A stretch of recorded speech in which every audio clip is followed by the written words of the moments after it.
Hello, everyone. We are here with few people from Gosh.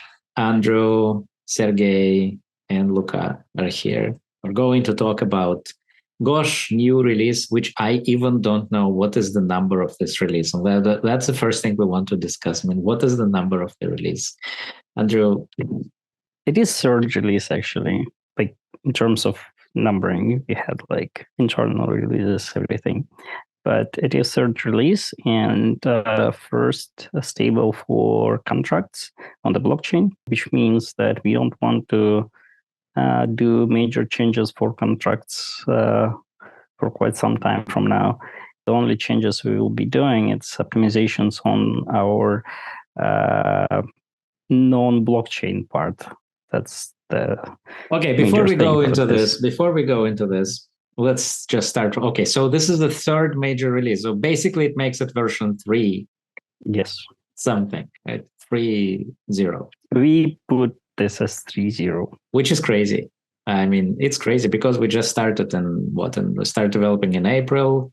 It's not even full year of development. We're in the third release. Well, I think we should call it 0.3.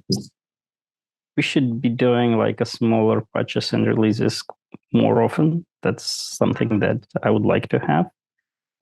So you will not have something that we drop as a major improvement. That instead we would like to have something that's just ongoing improvement for our product, just like in a small patches and small steps. Yeah, I totally agree. But okay, the reason why it's third release I can explain. It's actually because it's a major overhaul of the architecture of the smart contracts, right? So that's why it's basically like, I think second release was the first release of this overhaul. Yes, it was like first for public, but second for us internally. But what we didn't do then is we didn't do upgradability. So yes, basically the second release, this version second, the difference between that version and apart from all the sorts of optimization we're going to talk about, the upgradability of the contracts is important because that's what actually. Okay, Andrew, can we call this release the first production release? That's a major question. It's second production release, I would say. It is not the first one. Well, the problem. I mean, okay. The first one, there was a problem with the first one. It was very hard for us to do any improvements further. It means like if we are gonna to update contracts, do some improvements there, we were not able to. With this release, we would have such an opportunity, and the major part. I mean, the major feature for us is that when we do these releases, when we do upgrades or anything, it will not affect our users. And that was something that was quite important, so we can move forward. Isn't that what makes it kind of production release? Because if beforehand on a second version, if we wanted to change something, and we would, and we will, if we do that, then basically we need to migrate the whole data. Okay, the data migration is a pain, right? It's a problem because then we had to redeploy all the smart contracts, and the data should have been migrating, which is a pain. Yep. Okay, so in that respect, I think that this release is actually first like production ready release, because unless something catastrophic happens, which we hope never happens. Like if something which if that's not happening, then you won't need to migrate your data anymore. Yes, and even if something catastrophic happens, you still don't need to migrate your data. That's something that we can handle now. But if nothing catastrophic happens on the layer 1, it was safe even before, but you had to kind of pull it from the old system and push it to the new system. Which, of course, if you have small repository, it's fine. But as we will see today, if you have a not so small repository or you have a big repository, that can be just a little bit of pain. But with this release, you won't need it anymore. And actually, like I can maybe show how it looks like.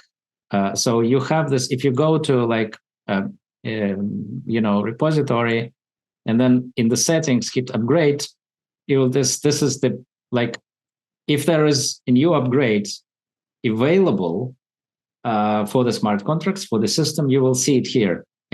But in order to upgrade, you will actually need to create a pull request, which will be, and then you need to vote for that through the DAO mechanisms. So it will appear here in the events, and and you will need to vote for that, as with, like, that's how Gosh works. So this is a major thing that have been added, right? This thing, but of course that's not the only one. Just let's talk about the list of things that we added just in this release. Yes, as you said, this is a major one. Other smaller, I mean, on the scale, it's just smaller in terms of something that people want, I think. It's a performance improvements in terms of we parallelized a lot of things to do pushes a lot more faster. We made, I mean, on the blockchain, when data is going through user wallet, it has some capacity, and instead of having this in a sequential order, we made this in parallel, which means in order to do this, we actually parallelized user wallet. I mean, mirrored pretty much. This was one thing. Okay, wait, I'll stop you here. Let's talk about this a little bit more. This is actually, because for me it is important, because that demonstrates why you actually cannot do Git on a blockchain. Like, that's on the other blockchains, not on this. But that's just what happened beforehand. Like, why you couldn't do this on the blockchain. So beforehand, you had it, like, you most of the chains that you have today are not sharded. You have one shard, and even with the sharded blockchains, like a Near, for example, you have basically one shard where you do the calculations of a particular smart contract. So, like, and even the blockchain is synchronous still. If you want to create an application like Git on Near, you would put all the Git contracts in one chain, in one shard. And then, so when they talk about sharding, they talk about, yes, you can shard many systems. So the blockchain itself can have many systems, but each of the system of smart contract would be in one shard. If you want to push a repository with, I don't know, how many objects we have in Gosh repository right now, roughly, with the history. You want to push repository with the history. Oh my God, I don't remember. It was something around 500,000, I think, something like that. That was 500,000 objects. Yeah, half a million objects. It's not a lot, by the way, guys. It's not a lot. Consider Linux.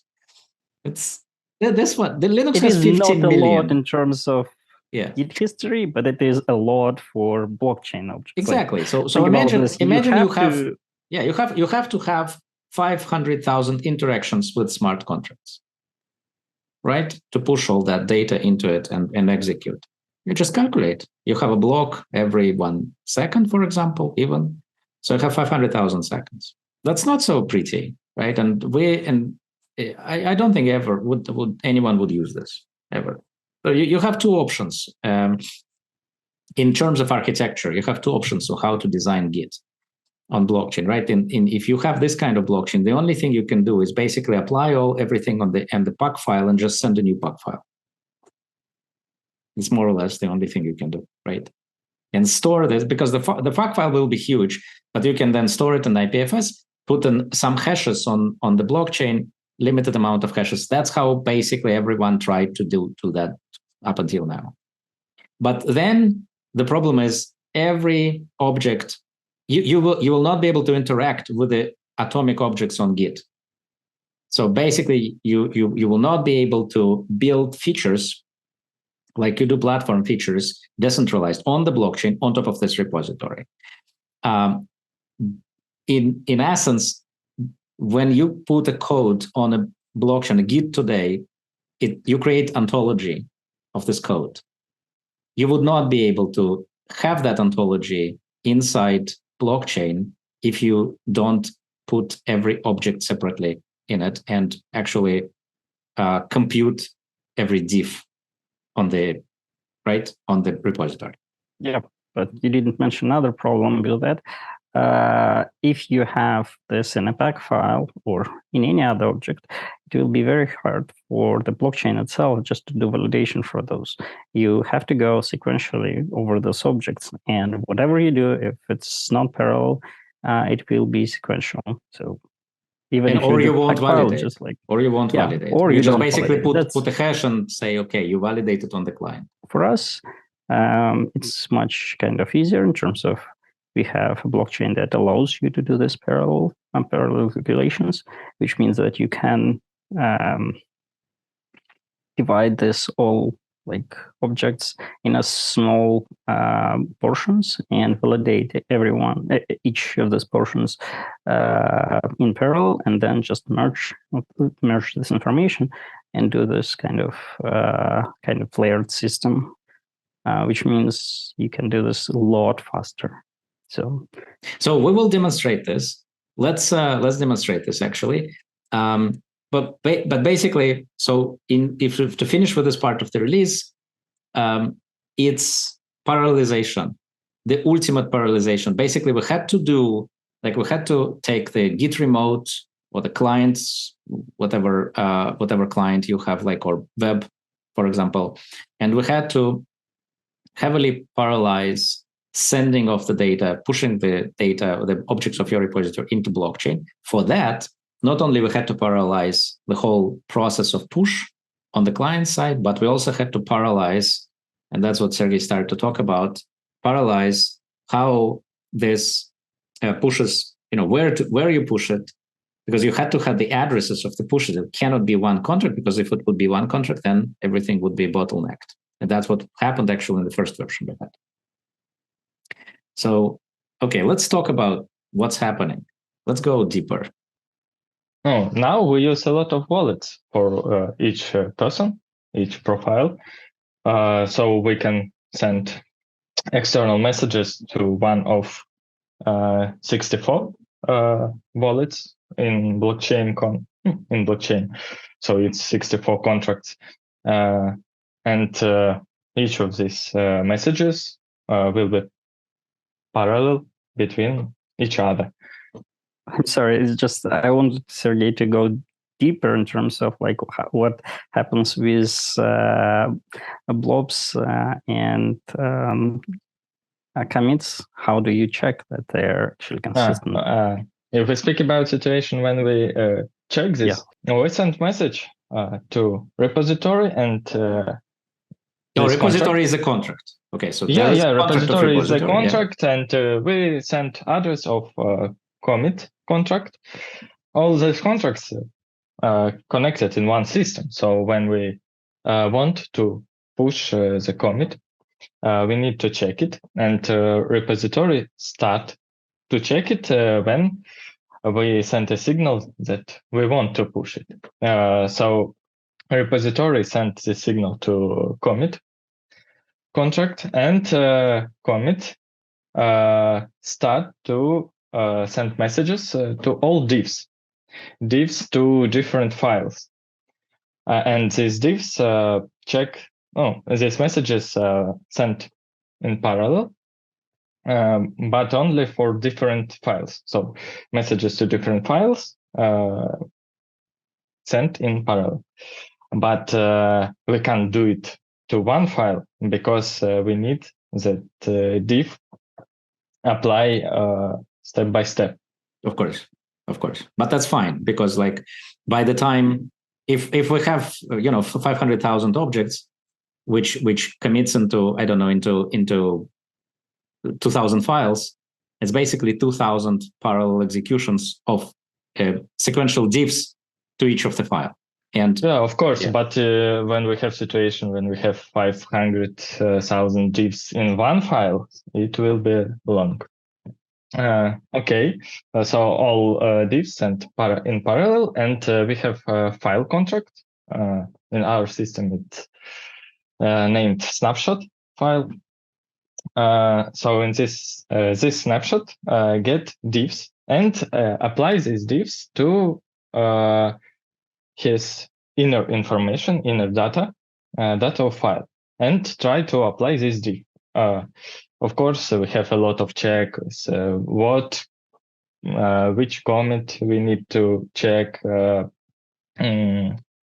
We compare result hash with hash that client sent. So a lot of small check.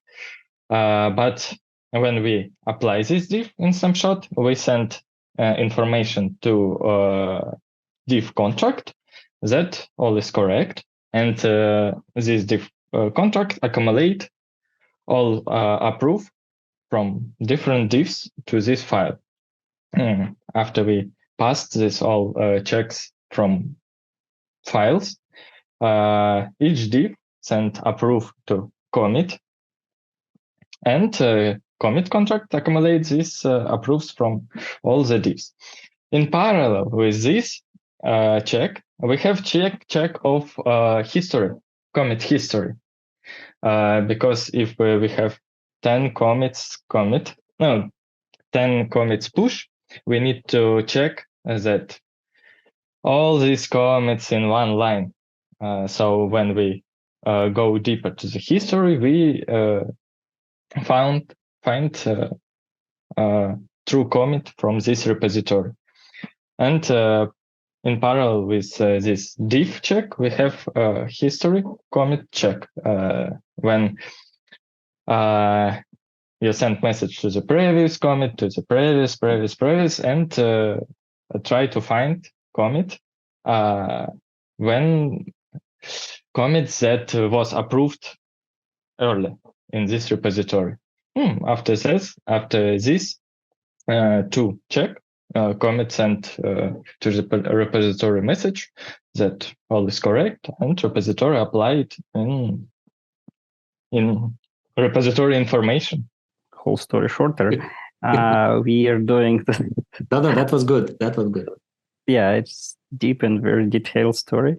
But what we essentially do is we have just multiple layers, as I said, of parallelization. One of them, we are doing sequential check for the history of commits, and ensure that these commits are lined correctly, everything is correct.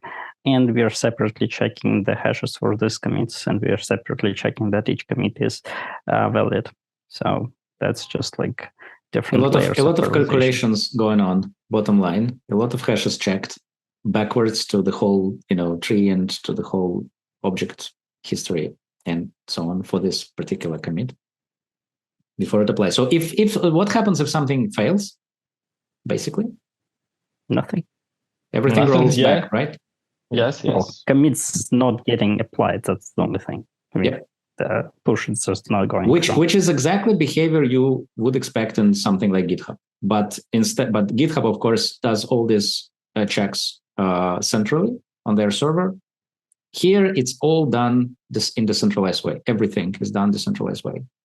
Basically, you have a consensus guarantee that you have your repository structure integrity, right? You can see each message, each transaction from commit to diff, from diff to We're snapshot. going to see it now, actually. So yeah, we'll see it now. I hope that it will be small repository.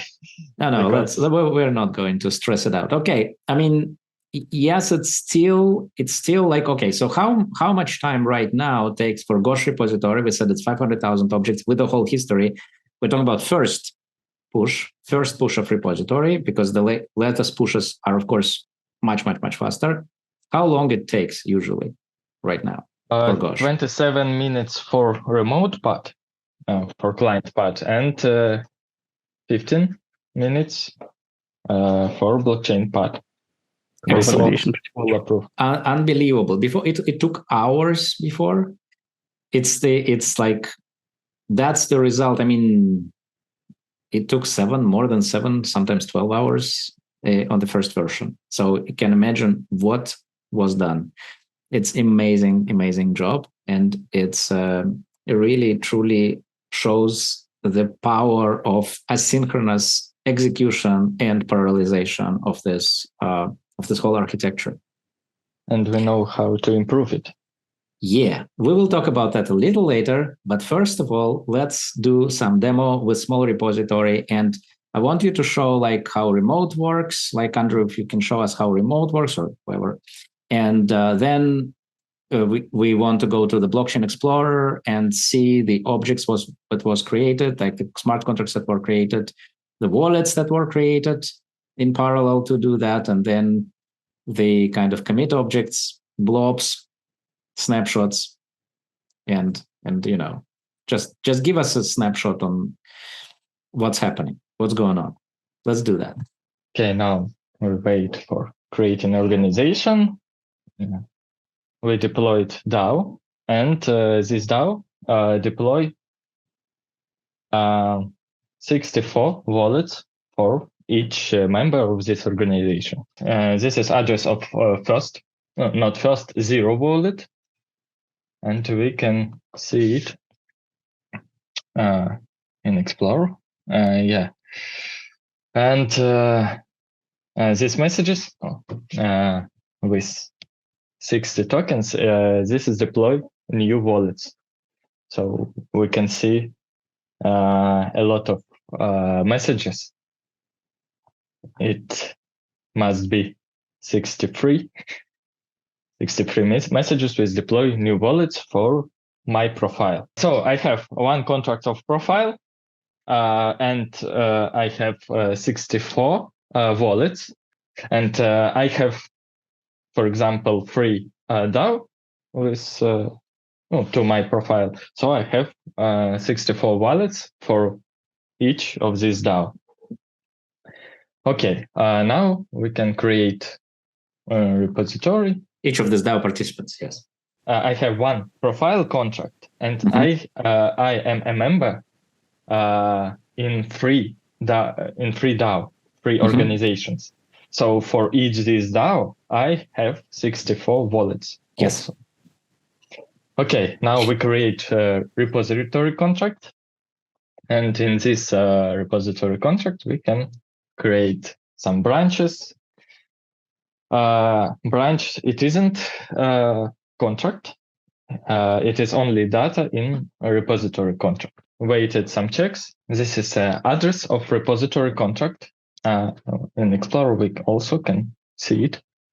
And we can see all the messages. This is constructor messages. So when we deploy this repository, and this is messages when we try to create branch. And we can see that in this repository, we have 2 branches. It's main and dev. Create file. You can add some optional information, commit text, and commit changes. And now we can return to the Explorer and wait when web client deployed deployed all contracts that we must to check, and send message to approve, to check and approve this diffs. Yeah, deployed diffs. Yeah. So yeah. You can see this. You can see a little log there, what it does actually. Yeah, on deploy commit, and now and we can see a message from wallet. So 0F803, it's one of our wallet. 2 inner messages. One inner messages, and this is messages to commit, to start to check. And this is answer from commit that approve that all diffs are correct. Okay, and after this repository approving of commit and send message that all is okay, you can saving these changes in files. So now when we open the Gosh, we can see the file with our text. So no problem. Yes, that's perfect. We go to Andrew and try to see the parallelization. So. Okay. This is message to commit, but we can't see parallelization in this situation because we have only one diff. Yes, exactly.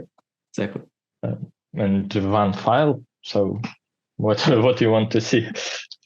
I want to push some repository where we will have parallelization, some parallelization. Do we have some? I can use the same repository pretty much and push just multiple files there. Yes, exactly. Something.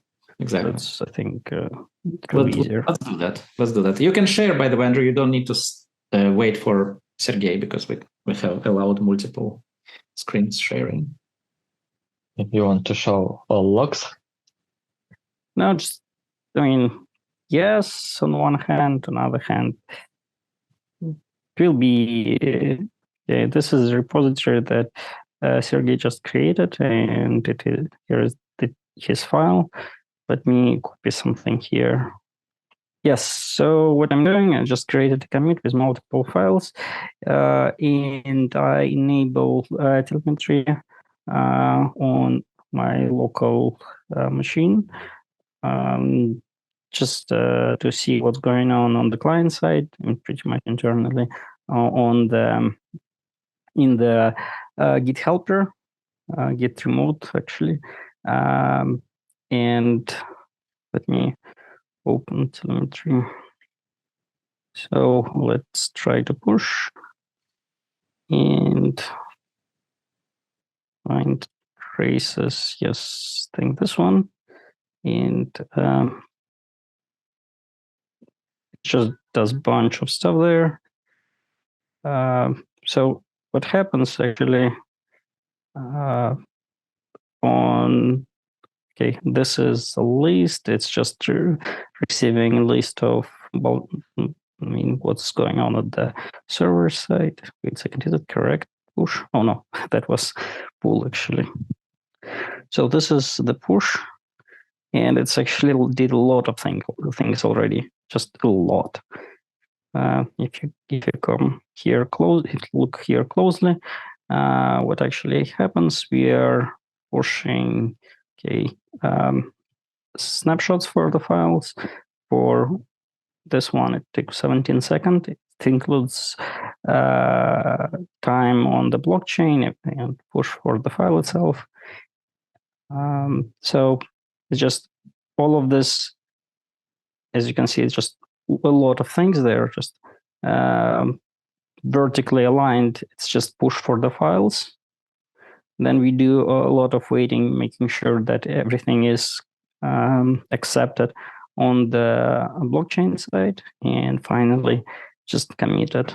So some verification when we saw it. I don't know how to say, but this commit was in one block.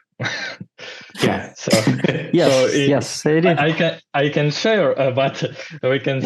Okay, you can show this. Yeah, you can show it, and that's actually an important thing is that we're able to push this in one block too, since it's just like a lot of things in one block. It was sent in parallel and executed it just in one block. If there would be way more messages sent, then the blocks would split.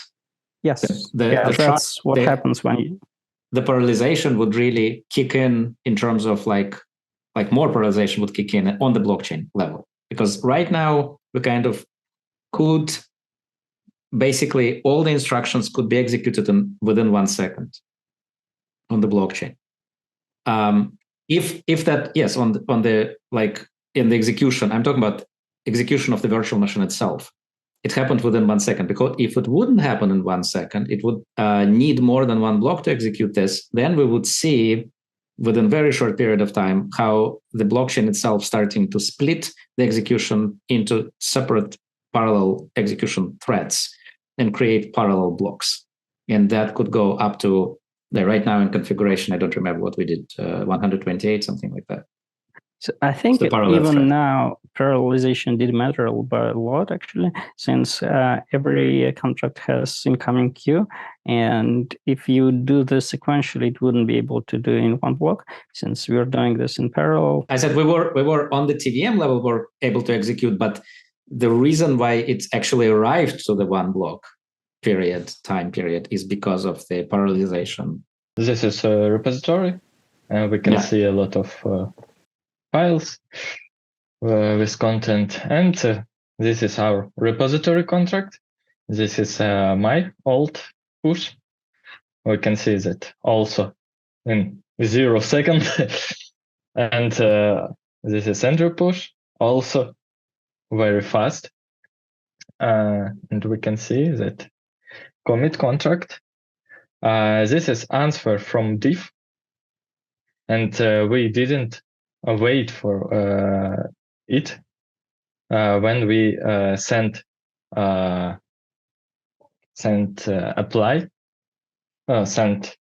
request for check information.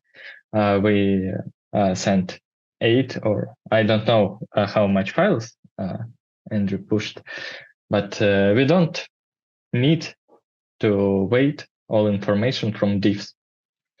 We send this check messages and wait after all.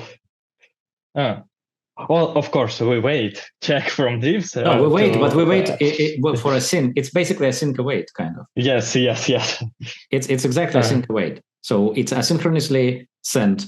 And when we send request, we don't wait for answer. Yeah, exactly. We wait answer only. We send another request in parallel, and then we get the answer when we get the answer. Yeah, exactly. Which is what they have. I mean, it's amazing. It's really cool.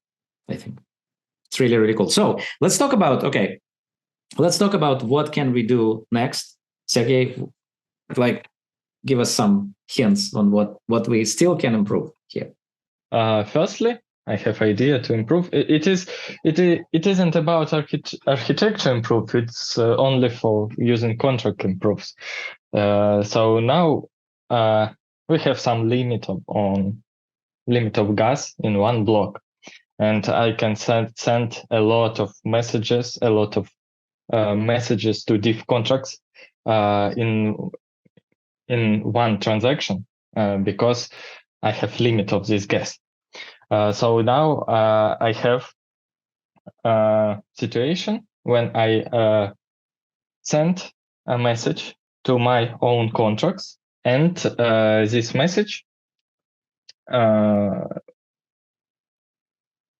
create transaction to diff and create second transaction to these contracts again to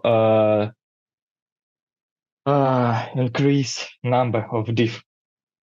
So for send one message to diff, I use 2 message, and we can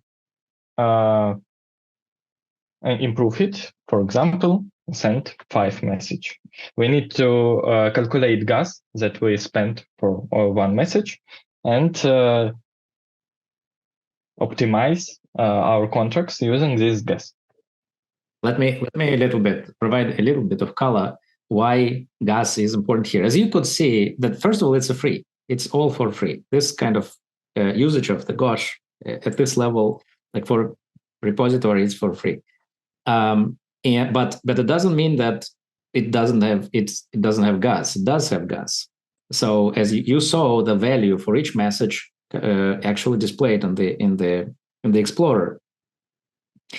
It's just that the tokenomics of Gosh enable us to kind of give this as a freemium kind of free service to the developer. The gas is important still because it is actually limiting the amount of transactions you can do inside one block, and this limits is because if you don't limit it, then the blockchain can actually crash, because if you push too many into one block, too many like contract execution into one block, and then the computer may never be able to complete this in a set period of time, and the block will be forever delayed or something like that. So in order not to have the situation, there are still limits of gas to the limits of calculations, basically, we impose internally on that. But and it's very hard to find a balance between, because we don't know what the validator computer joins the network, what is his like computing capacity. Of course, there are some ways to mitigate for that. I don't want to go into that. But anyway, the gas is still important, even if the contracts are free. We can create pull request from one branch to another. Okay, right. And can load some diffs. If you will push into protected branch, and we will do that now. Maybe let's after that. Let's show how it works. Let's vote for some commit. So you can use the power of DAO to impose certain rules. One of the rules that actually we impose from the beginning is adding new members. Adding new members is a voting process. So if we will add some, if we can, you can add a member here. Well, unless I'm mistaken and it creates a proposal. Oh, right now? No, I'm saying. Yeah. I remember that we removed. I think. Hard coded, but did we add defaults? I might be mistaken. We'll see it now. We have pull request. It's running, so we need to vote. Okay, so 180 is accepted already. It's too late. Man, you're lazy. It's too late. SMV is working. So SMV is soft majority voting smart contracts that are just, you see, here we go. It's it. So it basically means that if a certain amount of people are for and there are no one opposed, it will accept it. It's you can read more about in our documentation about the SMV voting. It's a very interesting thing, and it works great. It doesn't require like 51% of votes and so on. So if threshold kind of reached without anyone opposes, it will just accept it with less than 51% tokens. So these two things we have discussed, which were added, like the versioning, three things: the versioning, the parallelization, the DAO additions to DAO. And by the way, DAO will be improved a lot going now. Next version will be a lot of improvements to DAO. You will see it's a very, very, very like big upgrade to DAO is coming with a lot of functionality added. You will be able to kind of, you see, they voted with 200 tokens and it's accepted now.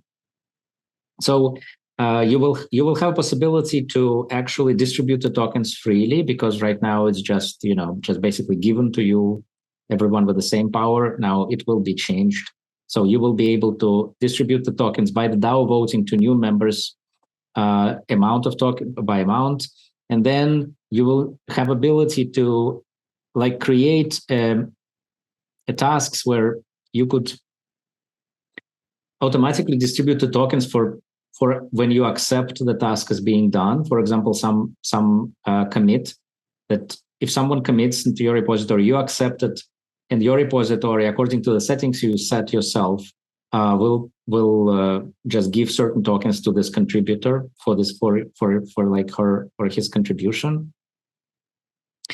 So a lot of functionality improvements in DAO we will see, very soon, because we think it's very important, the management of of the open source repository. So so that's one of the areas. What we forgot. I just wanted to correct you a bit, not like the configuration that you set yourself, but the configuration that was voted for. Voted for, of course. Yes, the DAO voting for configuration of small repository. Difference, but it's actually in terms of behavior, it's kind of huge difference. Yes. So agreed. No one single owner, instead just have voting. Yeah, absolutely. This is our branch. I created dev2, dev1 to check it. And we can see that our SMB is complete. I can see that main is locked. So I add one stupid file to dev1 and check. Okay, I can create pull request that I created before, but we can see Merge. For example, dev isn't locked, so I can try commit changes, and we can see that it started to deploy new snapshot, trees, diffs, and commit. And after all checks, we can see this stupid file in dev without any pull request and something like this. It is so much easier to optimize reads than writes. Like for writes, it took us half a year. For reads, probably will take us a week. Oh, okay, we can see that in dev, this stupid file. Okay, and the same situation, but with dev, with locked branch. And when we commit changes, we have something went wrong because we need. So you need to commit to the So you need to commit to the branch and then merge the branch into the. And I think we will I need only to create a pull request, and that's all. Oh, okay. And wait. Yeah, when you create pull request, it starts voting. You can start voting. Yes. Okay. That's the thing. Yeah. No, but yeah. We would need to work on the UX part in terms of make sure that people understand it easily and just like flow with smooth. But that's something that we can work on in parallel with other improvements we do. Yeah, but that's one of the things, definitely, as I said, one of the things that we want to concentrate now from basically, like we have more or less the layer that works. Of course, a lot of improvements still can be done, but the basic layer now like works in a production. We would say first production release, and from now we will also concentrate on user experience. So a lot of small but important improvements in user experience will be added. I think very soon, because it's actually like the hardest part was this one. That was extremely hard to do. So we'll continue refactoring and the more user experience improvements. Yep, and I hope we'll be doing like smaller releases a lot more often, just like. We are not because now we can do this because like now we huge can drops anymore. Yeah, that's that. Yeah, we couldn't do that because if we would do that, we would need to redeploy all the time. Yep. Right? Because every change without upgradability, every change we will do, so we had to it was from this how much time? 2 months almost, like 2 months. I think we didn't release anything. Because we said it doesn't make sense to release it and then to ask people to redeploy all the time to redeploy things, and we didn't want that. So so you need to redeploy once, which is now basically, and it's live. By the way, it's out. Okay, guys, anything to add? Anything we forgot? Only that we can see all history. With authors, with commit address. That's a given. Well, that's a given. That's a given. That's why we're doing this. This is a given. And of course, one of the most important things that's coming is it's a security products tools which we now are ready to build on top of that. On top of this ontology of your, basically, it's kind of ontology of your whole development. Like development, everything, your whole code, but not only code, because it's also open organization that we want to create here, and tools around open organization, open code, and security for the open code and open organizations, which is a big task for us next. Thank you, guys. Thank you, everyone. Tremendous job, like incredible job. Really speechless in terms of the amount of work that was done in a short period of time, and the quality of this work is just amazing. So yeah, kudos to everyone, and see you next time. We will do that now more often with more releases. We will have more videos coming. Okay. Bye, everyone. Bye. Recording now.